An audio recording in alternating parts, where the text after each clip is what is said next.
Nagpur railway स्थानकामध्ये पोलिसांच्या सतर्कतेमुळे एका तरुणीचा जीव वाचलाय। चालत्या ट्रेनमध्ये तरुणीने ट्रेनमध्ये चढण्याचा प्रयत्न केला तब्येत खालावल्याने तरुणी खाली पडली। पोलिसांच्या सतर्कतेमुळे ही तरुणी बचावलेली आहे।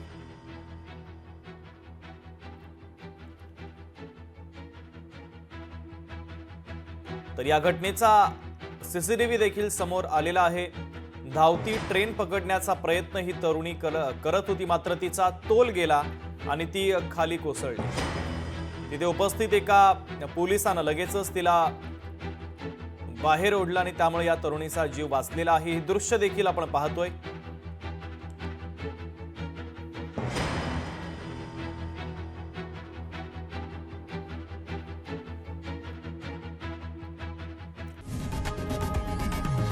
लोकशाही मराठी ऐका, पहा, जागरूक रहा।